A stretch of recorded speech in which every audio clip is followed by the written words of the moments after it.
Inilerto na ng PNP ang lahat ng point of exit at point of entry ng bansa bilang bahagi ng pagtugis kay fugitive at wanted person Atong Ang.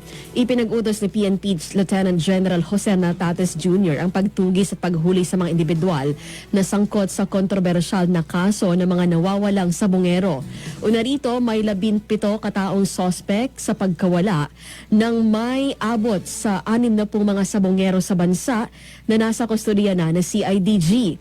Ayon kay Nartates, ang natitira na lamang na pugante batay sa arrest warrant ng Laguna Regional Trial Court ay si Charlie Atong Ang.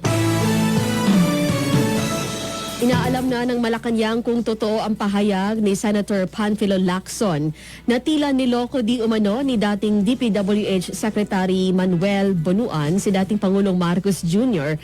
nang sinadyang magsumite si Bonuan ng incorrect information ukol sa flood control projects. Biniberipika na ito ngayon ayon kay Presidential Communications Office Undersecretary at Palace Press Officer Claire Castro sa press briefing ng Malacanang. Sinabi ni Lacson na may impormasyon at katibayan siya na sadyang binago ni Bonuan ang talaan ng mga proyekto pang hindi mapansin ng presidente ang mga anomalya. Si Bonuan ay umalis ng bansa nang hindi nagpaalam at ngayon ay nagtatago sa US makaraang uminit ang investigasyon sa flood control anomalies.